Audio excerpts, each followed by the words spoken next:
وَلَقَدْ يَسَّرْنَا الْقُرْآنَ لِلذِّكْرِ فَهَلْ مِن مُّدَّكِرٍ اعوذ باللہ من الشیطان الرجیم بسم اللہ الرحمن الرحیم الحمد للہ رب العالمین وصلی اللہ علی سیدنا و نبینا ابی القاسم المصطفى محمد وعلى آلہ الطیبین الطاہرین المعصومین اما بعد اعوذ باللہ من الشیطان الرجیم بسم اللہ الرحمن الرحیم بلا من اوفى بعہدہ واتقى فإن اللہ يحب المتقین صدق اللہ العلی العظیم۔ سورہ آل عمران کی گزشتہ آیات میں پروردگار عالم نے اہل کتاب کی ایک کمزوری جو امانت میں خیانت تھی اس کو بیان کرتے ہوئے انہیں اس چیز کی طرف متوجہ کیا کہ انسان امانت میں خیانت کرنے سے بڑا نہیں بن جاتا، امانت میں خیانت کرنے سے انسان کو خدا کا قرب نہیں ملتا۔ ایک طرف تو تم کہتے ہو کہ ہم خدا کے بڑے قریبی ہیں، ہم خدا کے چہیتے ہیں، ہم محبوب خدا ہیں، ہم ابن خدا ہیں، دوسری طرف آپ امانت میں خیانت کرتے ہو، اس سے انسان محبوب خدا نہیں ہوتا۔ آیت نمبر 76 میں پروردگار عالم نے اہل کتاب کو سمجھایا کہ محبوب خدا بننے کے لیے تقوی الہی ضروری ہے، خوف خدا ضروری ہے، اللہ کی نافرمانی سے بچنا ضروری ہے۔ لہٰذا اس آیت میں فرمایا بلا من اوفی بعہدہ، بلا اس طرف اشارہ ہو سکتا ہے کہ جو تمہارا پہلے والا عقیدہ ہے یہ غلط عقیدہ ہے، ایسا بالکل نہیں ہے۔ یہ جو تم کہتے ہو کہ امیین اگر ہمارے پاس کوئی امانت رکھیں تو ہمیں واپس پلٹانا ہمارے لیے ضروری نہیں ہے، اور پھر تم اس کو خدا کی طرف منسوب کرتے ہو، اس کو دین کا رنگ دیتے ہو، بلا یعنی یہ ٹھیک نہیں ہے، بلکہ صحیح روش اور صحیح راستہ یہ ہے من اوفی بعہدہ، اللہ سے کیے ہوئے عہد کو جو وفا کرتا ہے، جو اس عہد کو پورا کرتا ہے، اللہ سے کیے ہوئے عہد کو، اسی طرح لوگوں سے کیے ہوئے عہد کو۔ جب آپ کے پاس کوئی امانت رکھتا ہے تو آپ اس سے عہد کرتے ہیں، وگرنہ اگر آپ کے پاس کوئی امانت رکھتا ہے آپ اسی وقت کہہ دیتے ہیں کہ ہم آپ کی امانت میں خیانت کریں گے، ہم آپ کو واپس نہیں پلٹائیں گے، تو کون آپ کے پاس امانت رکھے گا؟ آپ پہلے ان سے عہد کرتے ہیں کہ یہ آپ امانت ہمارے پاس رکھ دیں، آپ کی امانت محفوظ رہے گی، لوگ آپ پہ اعتماد کرتے ہیں تب آپ کے پاس امانت رکھتے ہیں، وگرنہ اگر آپ پہلے سے ان کو کہہ دیتے ہیں کہ ہم آپ کو واپس نہیں پلٹائیں گے تو کون آپ کے پاس امانت رکھے گا؟ لہٰذا اس کا مطلب یہ ہے کہ آپ ان کے ساتھ عہد کرتے ہیں۔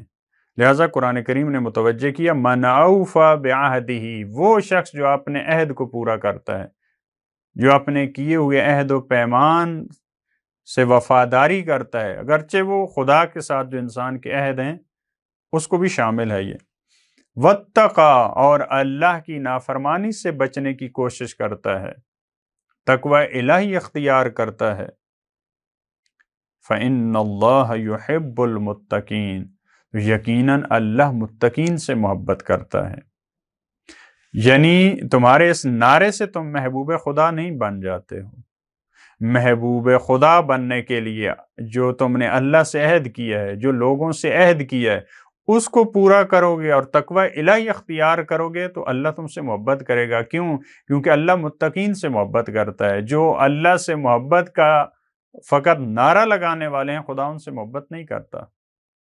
اس کے لیے تقوی الہی، یہ بالکل وہی مطلب ہے جس کو بیان فرمایا ان اکرمکم عند اللہ اتقاکم۔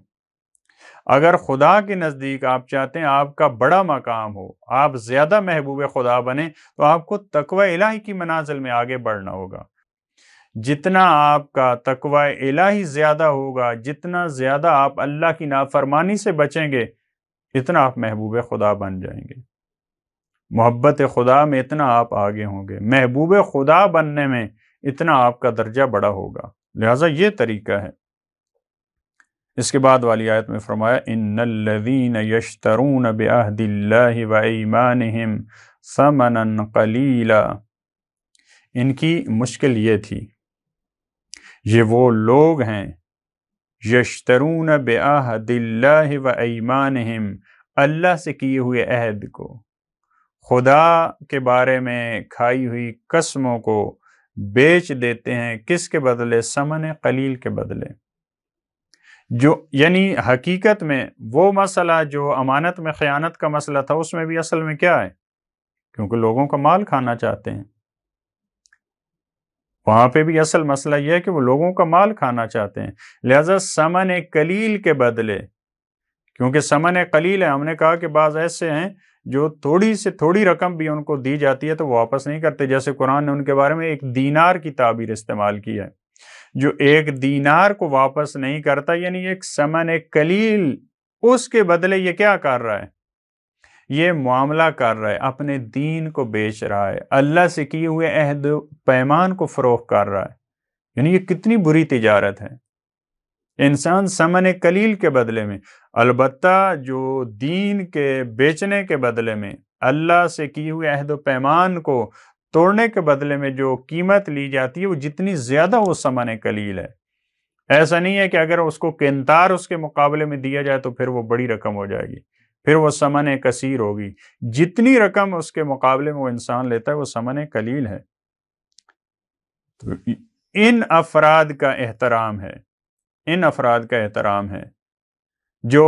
ثمن قلیل کے بدلے اللہ کے عہد سے کیے ہوئے عہد پیمان کو نہیں بیچتے، جو اپنی قسموں کو نہیں توڑتے، ان کا احترام ہے۔ ان کو یہ سمجھایا جا رہا ہے کہ تمہارا احترام نہیں ہے، تمہارا اللہ کے یہاں کوئی مقام نہیں ہے، کیونکہ تم نے کیا کیا ہے؟ تم نے اللہ سے کیے ہوئے عہد و پیمان کو، جو خدا کے بارے میں جو تم نے قسمیں کھائی تھیں، ان کو تم بیچ رہے ہو ثمن قلیل کے بدلے میں، عہد خدا کو توڑ رہے ہو، تقوی الہی کو چھوڑ رہے ہو۔ اولئک لا خلاق لہم فی الآخرہ، اولئک، قرآن نے نہیں کہا کہ تمہارے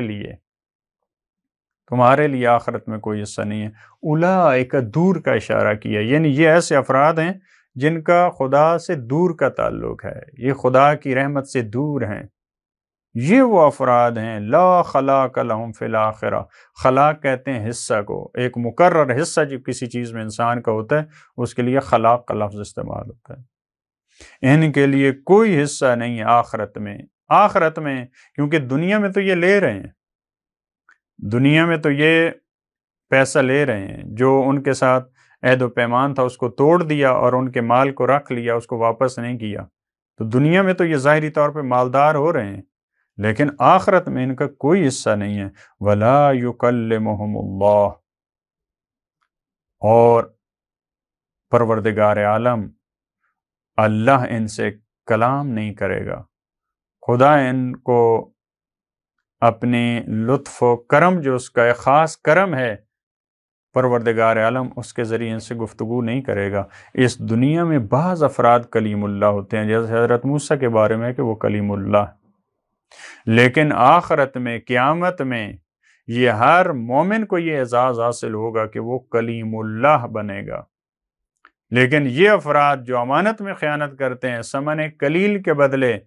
جو اللہ سے کیے ہوئے عہد کو بیچ دیتے ہیں، اس کو توڑ دیتے ہیں، پروردگار عالم ان سے ہم کلام نہیں ہوگا۔ وَلَا يَنظُرُ إِلَيْهِمْ يَوْمَ الْقِيَامَةِ، اور قیامت کے دن اپنی نظر کرم ان پہ نہیں کرے گا، نظر لطف سے یہ محروم رہیں گے، خدا ان پہ نگاہ نہیں کرے گا۔ وہاں نگاہ کرنا یعنی جس پہ خدا کی نگاہ نہیں ہوگی وہ یعنی نابود ہے، یعنی وہ جہنمی ہے،